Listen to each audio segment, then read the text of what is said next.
그랬더니 사모님이 이렇게 대답을 했습니다. 우리가 딸에게 거짓말을 했잖아요. 우리는 항상 너는 하나님의 딸이라고, 너의 존재 자체로 우리는 너를 너무 사랑한다고 말해왔는데 딸이 F학점을 받아오고 나니 그게 사실이 아닌 것을 알았어요. 그래서 너무 이 괴로움 때문에 울었다라는 것이죠. 집에 갔더니 딸이 이불을 뒤집어 쓰고 누워 있는 것입니다. 억지로 딸을 깨워가지고 데리고 고급 식당에 간 거야. 그리고 음식을 주문하고 딸에게 이렇게 물었습니다. 아빠가 여기에 왜 너를 데리고 왔는지 아니? 아니요. 왜 데려왔는데요?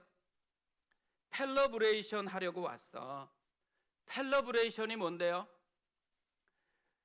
네가 C학점을 받았으면 셀러브레이션을 했을 텐데 F학점을 받아와서 펠러브레이션을 하는 거야. F학점 받은 걸 기념하고 축하하기 위해 여기 온 거야. 그동안 아빠가 너에게 정직하고 열심히만 살면 성적은 상관없다고 말했는데 네가 이번에 F학점을 받아오니 내가 거짓말을 했던 것 같아. 만약 네가 F학점을 받지 않았다면 아빠는 평생 거짓말을 하며 살았을 것이야. 그래서 펠러브레이션을 하고 싶었어. 그리고 난 후에 궁금하잖아요. 왜 F학점을 받았는지 물었어요. 그러자 딸이 굉장히 놀라운 말을 하는 것입니다. 너무 이 입시의 중요한 과목이다 보니까 아이들이 컨닝 페이퍼를 만들어 가지고 쫙 돌린 거예요. 근데 이 컨닝 페이퍼를 딸도 본 것입니다. 답을 알아버렸잖아요.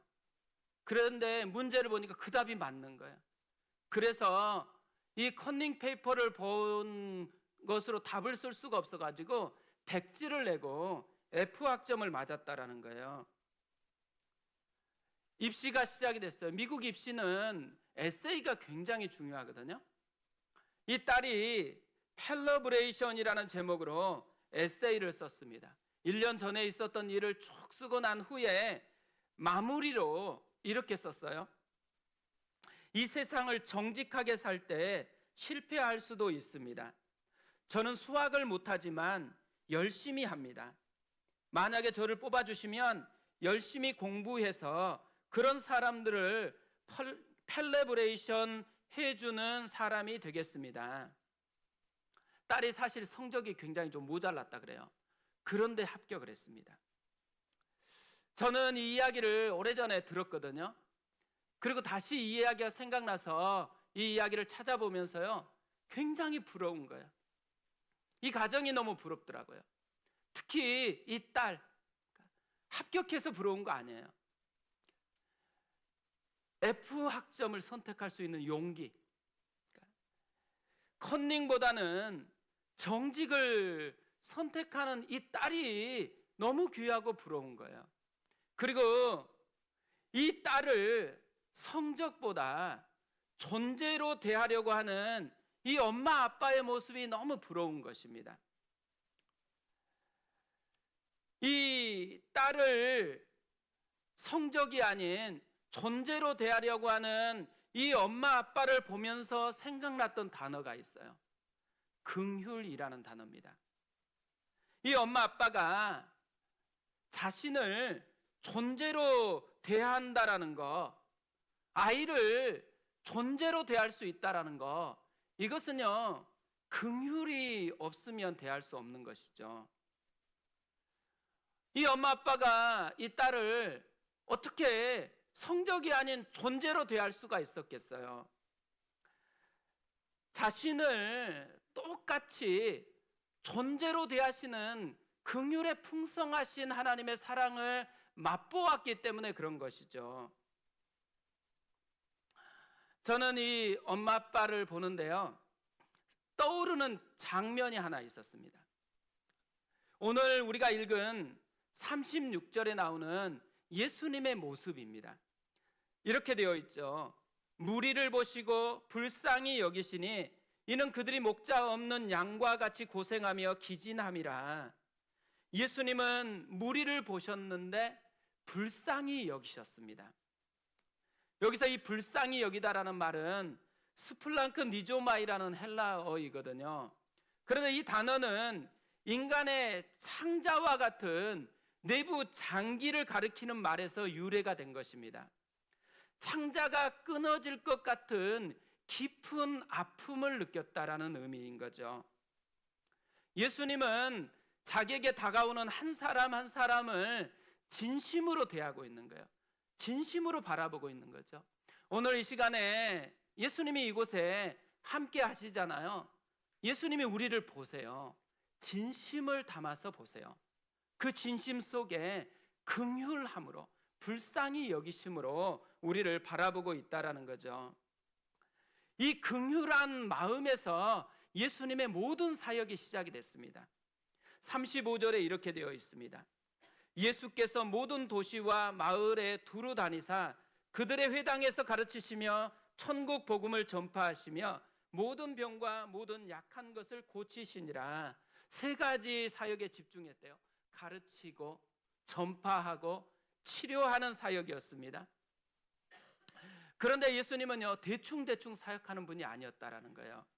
모든 도시와 마을을 두루 다니시면서 열심으로 사역을 하셨습니다. 왜 예수님께서 이렇게 모든 도시와 마을을 다니면서 열심히 한 사람 한 사람을 대하고 있을까요? 그들을 향한 이 불쌍히 여기는 절박한 마음이 있었기 때문이라는 거죠. 긍휼이 예수님의 마음에 가득했기 때문에 열심히 생겨났다라는 것이죠. 성경에 보면요, 하나님을 소개하고 하나님을 표현하는 그런 부분들이 많이 나옵니다.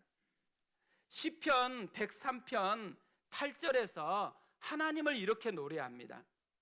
여호와는 긍휼이 많으시고 은혜로우시며 노하기를 더디하시고 인자하심이 풍부하시도다. 자주 하나님을 소개하는데요, 첫 번째 등장하는 것, 긍휼이 많으시며, 하나님은 자기 백성들을 향한 긍휼이 풍성하신 분이다라는 것을 이야기하고 있는 것이죠. 에베소서 2장 4절에서도 이렇게 이야기를 합니다. 긍휼이 풍성하신 하나님이 우리를 사랑하신 그 큰 사랑을 인하여 허물러 죽은 우리를 그리스도와 함께 살리셨고 너희는 은혜로 구원을 받은 것이라. 또 함께 일으키사 그리스도 예수 안에서 함께 하늘에 앉히시니 이는 그리스도 예수 안에서 우리에게 자비하심으로써 그 은혜의 지극히 풍성함을 오는 여러 세대에 나타내려 하심이라. 하나님이 긍휼이 풍성하신 하나님이라고 소개를 합니다. 그 긍휼 때문에 허물러 죽은 우리를 대신해서 십자가에서 죽으셨습니다. 그 긍휼 때문에 우리를 위하여서, 우리를 살리기 위해서 부활하셨고 하늘에 우리와 함께 앉히셨다라고 이야기합니다. 저는 설교를 준비하면서요, 이 예수님의 마음, 이 하나님의 마음을 묵상하는데 문득 떠오르는 찬양이 하나 있었습니다. 그래서 검색을 해서 이렇게 이 찬양을 듣게 되었는데요, 제목이 그저 사랑하기 때문에라는 찬양입니다. 가사 하나하나를 들어보세요. 하나님의 심정이 잘 배어 있다고 생각을 합니다. 왜 십자가를 지셨나? 하늘 귀한 영광 버리고. 왜 십자가를 지셨나? 하나님의 아들임을 버리고. 왜 물과 피 쏟으셨나? 아무 죄 없으신 어린 양. 왜 물과 피를 쏟았나? 조롱 멸시하는 나를 위해. 그저 사랑하기 때문에, 너무 사랑하기 때문에 이토록 못난 날, 이토록 악한 날 위하여 십자가를 택하셨네. 수도 없이 주를 부인했는데, 아버지의 곁을 떠나 방황했었는데, 주를 향해 돌 던질 때 나도 함께 있었는데, 사랑받을 것 하나 없는데 왜 날 위해? 그저 사랑하기 때문에, 너무 사랑하기 때문에 이토록 못난 날, 이토록 약한 날 위하여 십자가를 택하셨네. 이 찬양은 읽어주는 것으로 맛이 안 나더라고요. 그래가지고 불러야 되겠다고 생각하고 열심히 연습을 해봤는데요, 불러보니까 더 맛이 안 나는 거예요. 그 할 수 없이 읽어주는 것으로밖에는 할 수가 없습니다. 그런데 오늘 가셔서요, 유튜브에 한번 찾아서 들어보세요. 제가 읽은 것과는 굉장히 다른 하나님의 이 심정이 우리에게 굉장히 와닿는 곡입니다. 그저 사랑하기 때문에, 너무 사랑하기 때문에, 이토록 못난 날, 이토록 약한 날 위하여 십자가를 택하셨네. 오늘 우리가 예배를 드리면서 경험해야 되는 것 다른 게 아니에요. 예수님의 이 마음을 경험하는 것입니다. 불쌍히 여기시는, 긍휼이 풍성하신 하나님의 마음을 만나는 것이죠. 사실 오늘 말씀은요, 지난달 첫 번째 산상 기도회 때 받은 말씀이거든요. 청계산에서 함께 모여서 기도하다가 흩어져서 개인 기도를 했잖아요. 그런데 개인 기도를 할 때 하나님이 이 말씀을 생각나게 하시면서 저에게 이렇게 표현하셨어요. 긍휼과 사명의 공동체. 하나님께서 우리 교회를 긍휼의 공동체가 되기를 원한다라는, 그렇게 믿어졌습니다. 또 우리 교회가 사명의 공동체가 되어야 된다라는 이 생각이 들었습니다. 그러면서 그때부터 이 말씀을 묵상해 왔어요. 그리고 오늘 전하려고 이렇게 스케줄을 잡아놨거든요. 근데 갑자기 지난주에 이게 탄핵 선고가 난 거잖아요. 그러니까 좀 이 말씀을 전해야 될까? 아니면 또 다른 말씀을 전해야 될까? 잠깐 고민이 됐었는데요. 그런데 하나님께서 이 말씀을 이미 주실 때부터 상황과 상관없이 우리 교회에 주신 마음이라고 여겨져서 그대로 전하는 것으로 정했습니다. 오늘 먼저 긍휼에 대해서 말씀을 전하고요, 다음에 사명에 대해서 말씀을 전하려고 합니다. 지난주 새벽 예배를 인도하면서요, 욥기 1장 말씀을 살펴보았거든요. 욥은 우리가 다 아는 것처럼 하루아침에 재산을 잃어버렸고 하루아침에 자녀들이 다 죽어버렸습니다. 이런 일을 우리가 경험했다고 생각해 보세요. 우리 어떻게 반응할까요? 아마 울고 떼를 쓰고 원망하고 막 따지지 않았겠어요? 사실 이런 일이 발생했을 때마다 이렇게 원망하고 난리치던 사람들이 많이 있었어요. 특별히 출애굽한 이스라엘 백성들이 대표적이었습니다. 물이 떨어지니까 원망하고 난리를 쳤습니다. 음식이 떨어지니까 원망하고 난리를 폈거든요. 그런데 욥은 이들보다 훨씬 심각한 일을 당한 거잖아요. 그 다르게 반응하는 것입니다. 원망이 아니라 하나님을 찬양하는 것이에요. 욥은 어떻게 이런 상황에서 하나님을 찬양할 수가 있을까요? 이 욥기를 묵상하다가요, 그 이유를 20절에서 설명하고 있더라고요. 이렇게 되어 있습니다. 욥이 일어나 겉옷을 찢고 머리털을 밀고 땅에 엎드려 예배하며, 너무 슬프기 때문에 겉옷을 찢고 머리털을 밀었어요. 그런데 거기서 끝나는 게 아니에요. 하나를 더합니다. 땅에 엎드려 예배하며, 예배하면서요, 욥은 깨달은 거예요. 욥이 뭘 깨달았을까요? 욥이 깨달았던 것을 21절에 이렇게 고백을 합니다. 이르되 내가 모태에서 알몸으로 나왔사온즉 또한 알몸이 그리로 돌아가올지라. 주신 이도 여호와시요 거두신 이도 여호와시오니 여호와의 이름이 찬송을 받으실지니이다 하고 두 가지를 깨달았대요. 하나는 자기 자신이 누군지를 깨달았어요. 인간의 본질, 알몸으로 왔다가 알몸으로 가는 것이 인생이다라는 것을 깨달았어요. 또 하나를 깨달았습니다. 하나님이 누군지를 깨달았어요. 주신 분도 하나님이시고 거둬가신 분도 하나님이시다라는 것을 깨달았어요. 근데 사실 옛날에 제가 이 말씀을 묵상할 때는요, 주신 이도 하나님이고 거둬가시는 이도 하나님이라는 이 표현이 그냥 이론적이고 논리적인 것이지 마음이 다 담겨가지고 거기서 사랑을 느끼고 거기서 긍휼을 느낀다고 생각해 보지 않았거든요. 근데 제가 설교를 준비하다가요, 다시 이 말씀을 보는데 주신 이도 하나님이시고 거두신 이도 하나님이신데 바로 찬양을 해요. 왜 찬양을 했을까요? 욥은요, 주신 이도 하나님이시고 거두신 이도 하나님이시다라고 이 표현할 때 그냥 억지로 하나님이다라는 것을 인정하는 게 아니고요, 이전에 맛보았던 긍휼의 풍성하신 하나님을 그가 다시 그 현장에서 맛보고 있기 때문에 찬양하고 있다라는 것을 깨달았습니다. 욥은요, 자기 기분대로 반응하는 게 아니에요. 진리대로 반응하는 이 놀라운 삶을 살아가고 있는 것이죠. 그래서 찬양하고 있다라는 거예요. 저는 이 욥을 다시 묵상하면서 이스라엘 백성하고 욥의 차이가 어디에 있는지를 곰곰이 다시 생각을 해봤어요. 이스라엘 백성들은요, 없어지니까 되게 사나워요. 그런데 욥은 더 많이 없어졌음에도 불구하고 사납지가 않습니다. 차이가 뭘까요? 맛본 게 다른 것입니다. 이스라엘 백성은 온통 없는 것에 시선이 집중되어 있어요. 그러다 보니까 이들의 마음은 없는 것으로 가득 차 있다 보니까 마음이 없는 것만 맛보고 그래서 점점 궁핍해지고 사나워지고 있어요. 반면에 욥은 잃어버린 게 엄청 많았지만 잃어버린 것에 시선을 두고 있는 게 아니에요.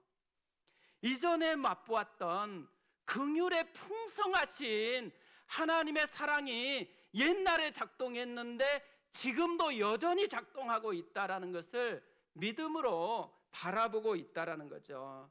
그래서 욥의 시선은 온통 하나님께 집중되어 있고 그 하나님을 현재형으로 맛보고 있다라는 것입니다.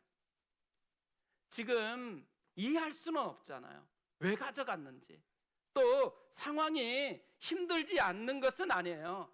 그럼에도 불구하고 그는 긍휼의 풍성하신 하나님께 의지하고 기대하면서 그 마음을 찬양으로 표현하고 있다라는 거죠. 맛보는 것이 달라지지 않으면요, 삶이 달라지지 않는 거예요. 안다고 그것이 우리를 달라지게 만들지 않습니다. 내 안에 맛보는 은혜가 달라져서 작동할 때 그때 우리 가운데 표현이 달라질 수가 있는 것이죠. 예배는 맛보는 것을 다르게 하는 것입니다. 이전까지 일주일 살면서 힘들었던 거, 불안한 거, 두려운 거 다 가지고 와서 이곳에서 다시 하나님을 바라봐야 돼요. 긍휼의 풍성하신 하나님을 맛보고 내가 가지고 온 것은 주님께 내려놓고 주님이 나에게 주신 이 마음을 가득 채워서 우리가 일상으로 나아가야 되는 것이죠. 그걸 위해서 하나님이 예배라는 놀라운 통로를 주셨다라는 거예요. 욥은 그 예배라는 통로를 통해서 그 놀라운 하나님의 은혜를 맛보고 있다라는 것이죠.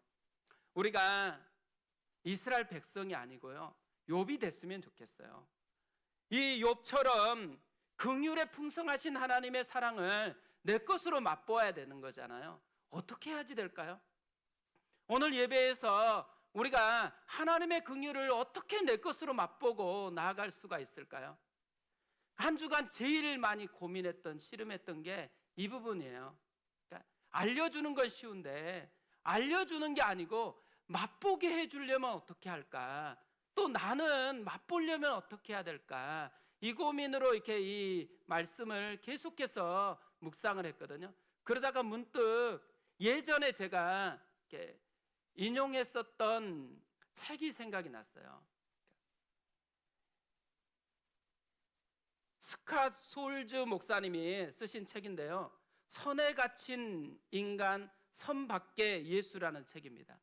이 책에서 목사님이 자기가 경험했던 이야기를 나누고 있어요. 뉴욕 브로드웨이를 걷고 있는데 한 여자가 와서 먹을 것을 사달라고 하는 거예요. 노숙자였어요. 이미 얼굴이 많이 봐서 알고 있는 분이거든요. 그래서 돕고 싶어서 베이글 하나와 커피 한 잔을 사주겠다고 했습니다. 그러자 이 노숙인이 커피는 좋지만 베이글보다는 달걀 샐러드가 좋다라고 이야기한 거예요. 그래서 얼굴은 빙긋이 웃으면서 얼마든지요 얘기했지만 마음이 굉장히 불편해지기 시작했어요. 그냥 사주는 데는 먹을 것이지 거기서 어떻게 따지냐, 이런 마음이 막 올라오는데, 문제는 뭐냐면 베이글은 57센트인데 달걀 샐러드는 그것보다 몇 배가 많은 6달러나 됐다라는 거예요. 그러니까 더 이게 마음이 힘들었던 거죠. 그런데 커피와 달걀 샐러드를 사주었습니다. 이 커피와 달걀 샐러드를 받자마자 이 노숙인 여자분이 너무 고마워하면서 자기가 왜 베이글이 아니고 달걀 샐러드를 부탁했는지를 이야기한 거예요. 이하고 잇몸이 너무 상해가지고 베이글처럼 딱딱한 음식을 먹으면 너무 통증이 많다라는 거예요. 그래서 할 수 없이 부드러운 음식을 먹을 수밖에 없어서 부탁했다라는 거죠. 이 말을 듣고 목사님이 너무 충격이 된 거예요. 자기가 그냥 말을 해버렸으면 어떻게 됐겠어요? 불편하다고. 그런데 왜 자기는 이 여자분에게 그렇게 불편한 감정을 가졌을까라는 생각을 하다가요, 자기에게 선이 있다라는 것을 발견했다라는 거예요. 자기는 조금 여유가 있고 이 노숙인은 홈리스잖아요.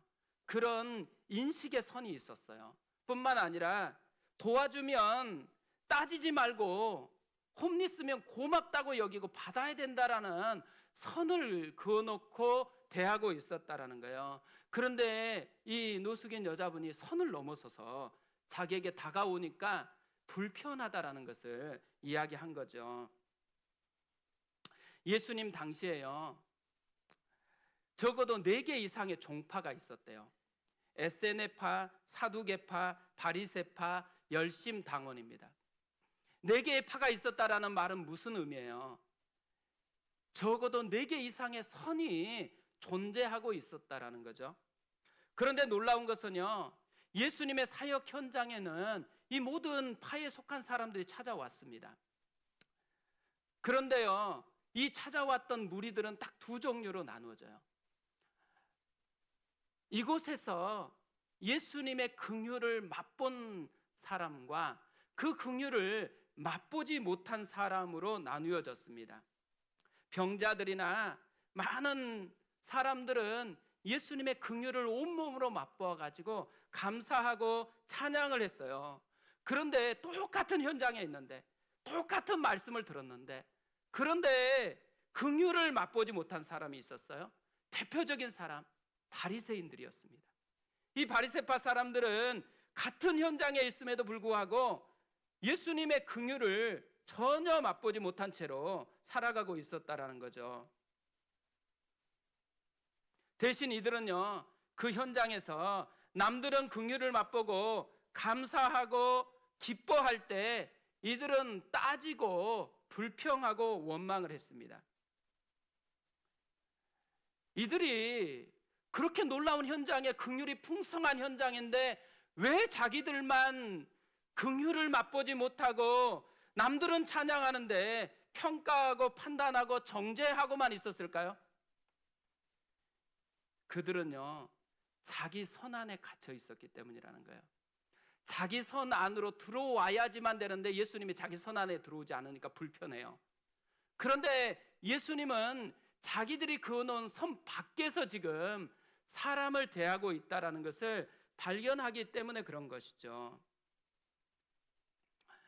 예수님이 그렇다고 자기에게 찾아온 사람들이 문제가 없었다고 이야기한 것은 아니에요. 죄도 있고 직업적으로도 매국노의 직업을 가지고 있고 많은데 그걸 다 하는데도 불구하고 예수님은요, 선을 그어놓고 그들을 대하는 게 아니에요. 어떤 면에서는 선 밖에서 새로운 선을 가지고 예수님이 그들을 대하고 있는 것이죠. 예수님은 자기에게 찾아온 한 사람 한 사람을 어떻게 대하고 있냐면 목자 없는 양과 같다라고 이야기를 하고 있습니다. 바리새인들은요, 자기가 양이라고 생각하지 않는 거예요. 자기는 사자라고 생각하는 거예요. 그런데 양같이 너무 빈약하고 이러다 보니까 자기하고 급도 안 맞고, 그런데 가까이 하려고 하니까 불편한 거예요. 자꾸 따지고 있어요. 그런데 예수님께서는요, 바리새인뿐만 아니라 다른 사람들도 목자 없는 양과 같다라는 거예요. 모든 사람은 양이고 목자가 필요한데, 그 목자로서 본인이 지금 그들 앞에 있다라는 것을 보여주고 있는 것이죠. 우리도요, 예배를 드리지만 저는 모든 사람이 선을 이미 그어놓은 채로 예배를 드린다고 생각합니다. 가정에서도 갈등이 있고, 또 교회 내에서도 갈등이 있을 수 있고, 그리고 또 사회에서도 갈등이 많아요. 왜 그럴까요? 다 자기 선 안에 갇혀 있었기 때문에 그런 거라는 거예요. 만약에 선 밖에 있는 예수 그리스도를 만날 수만 있다면, 그리고 선 밖에 있는 예수 그리스도의 이 마음을 품을 수만 있다면, 우리는 선 안에 갇혀서 맛보는 것보다는 훨씬 더 풍성한 것을 맛볼 수가 있게 될 것입니다. 우리가 해야 될 중요한 일이 있는 거죠. 선 안에 갇혀 있는 것이 아니고 선 밖에서 우리를 보고 있는 예수님을 보아야 되는 거예요. 불쌍히 여기시는 예수 그리스도, 목자 없는 양과 같은 것을 알고 우리에게 다가오시는, 손 내미시는 예수 그리스도를 우리가 보아야 한다라는 것이죠. 작년 연말에요, 하형록 목사님이라고, 이분이 소천했거든요. 이분은 페이버라는 책으로 잘 알려지신 분입니다. 예전에 제가 한번 소개했던 분인데요, 미국 이름은 팀 하스였습니다. 미국 동부의 메이저 건축 설계 회사인 팀 하스의 설립자예요. 대통령의 임명으로 미국 국립건축과학원의 종신직 이사로 선임되었던 굉장히 뛰어난 인물인 거죠. 2015년에 KBS 방송을 통해서 이분의 다큐멘터리가 방송이 됐습니다. 티마스는요, 청년 시절부터 두각이 드러나면서 굉장히 잘 나갔다고 합니다. 29살에 유명 건축 설계 회사의 중역이 되었고, 주변 사람들에게 아메리칸 드림이라고 계속해서 칭찬을 받았어요.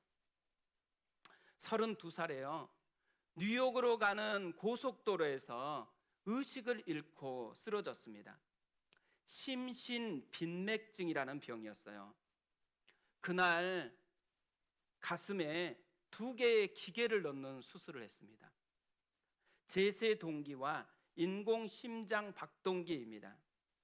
근데 이때요, 결혼한 지 얼마 안 됐고 2 딸이 있었어요. 한 아이는 이제 1살 간 넘었고, 그리고 또 한 아이는 막 태어난 그런 아이가 있었던 거예요.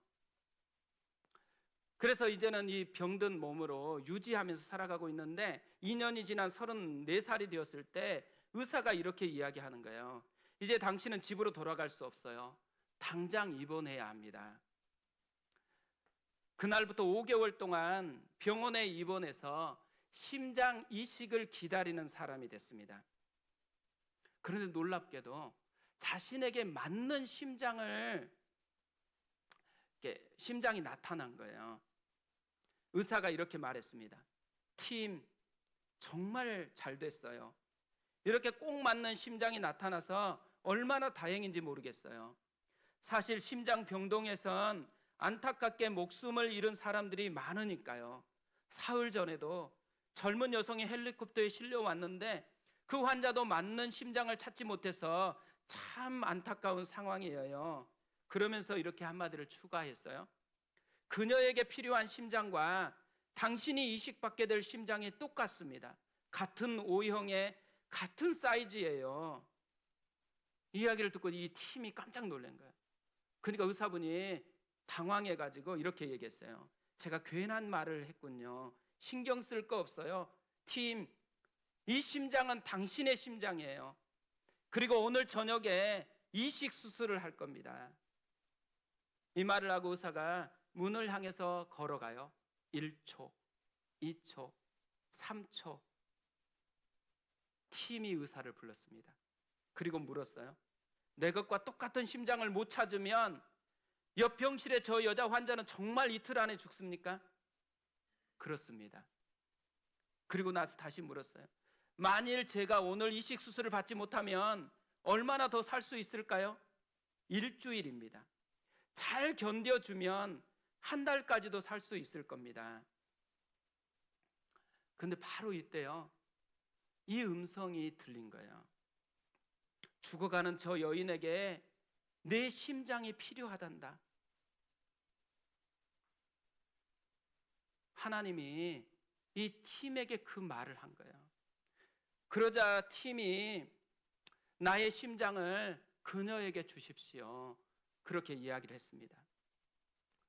저는 죽어가는 저 여인에게 내 심장이 필요하다, 이렇게 말할 수 있는 하나님은 도대체 어떤 분인가, 이 생각이 참 많이 들었습니다. 이렇게 말할 수 있다는 것은 버리지 않는다고 한다면 얼마나 자신감이 있는 것인가. 하나님은 책임지겠다라는 이 자신감이 있는 거잖아요. 그리고 이 목사님은 그 말을 듣고 자신에게 해당하는 심장을 기꺼이 넘겨주었습니다. 왜 그럴 수 있을까요? 그분이 대단해서가 아니에요. 그분이 긍휼에 풍성하신 하나님을 이미 경험했고 그 하나님을 지금 현재도 바라보고 있고 믿고 있기 때문에 그런 것이죠. 팀 하스는 십자가에서 자기 심장을 내어주신 예수 그리스도를 만났어요. 그래서 그의 인생을 목회자로 헌신한 것이죠.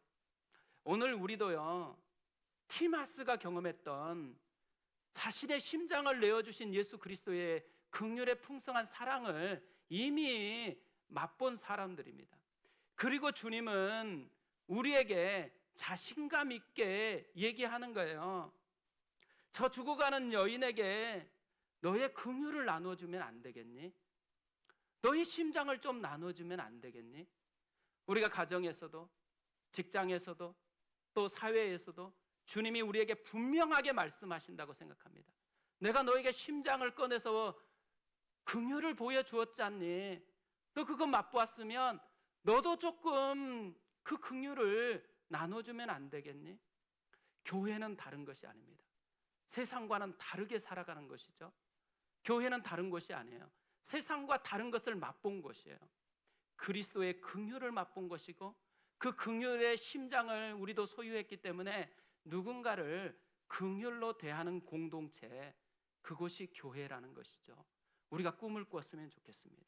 주님이 우리에게 주신 주님의 심장을 품은 사람들, 그리고 그 심장으로 누군가를 대하는 사람들, 그것이 우리 교회였으면 좋겠습니다.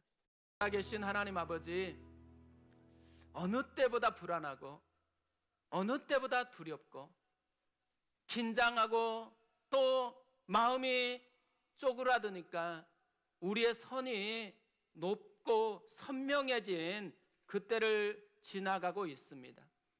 살아계신 하나님 아버지, 우리가 오늘 주께서 우리에게 말씀하신 이 선명한 메시지, 무리를 보시고 불쌍히 여기시니, 하나님, 우리가 주가 우리를 보시면서 불쌍히 여기시고 우리의 연약함을 주님이 담당하시고 긍휼을 풍성하게 부어주셨습니다. 하나님, 오늘 그리고 매일매일 우리가 주님 말씀을 붙들고 나아가면서 하나님의 긍휼을 온 마음으로 경험하게 도와주시옵소서.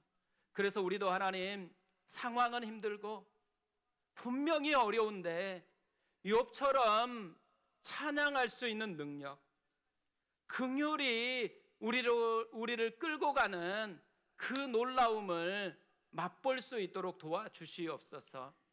사실은 하나님 아버지, 이 나라 이 민족도 불쌍히 여겨주시기를 원합니다. 선안에 갇혀서 힘겨운 삶 속에 있습니다. 하나님, 선 밖에 계신 그리스도를 볼 수 있기를 원합니다.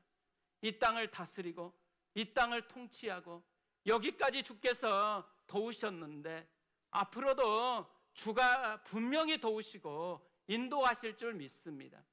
하나님 아버지, 선 밖에서 우리를 이끌어 가시는 주님을 볼 수 있도록 도와주셔서 우리가 하나님 주의 긍휼을 맛보는 자가 되고 그러므로 말미암아 마음에 여백이 생길 수 있도록, 뿐만 아니라 우리가 맛본 그 긍휼을 흘려보내는 그 은혜가 교회 가운데 회복되어질 수 있도록 이끌어 주시옵소서.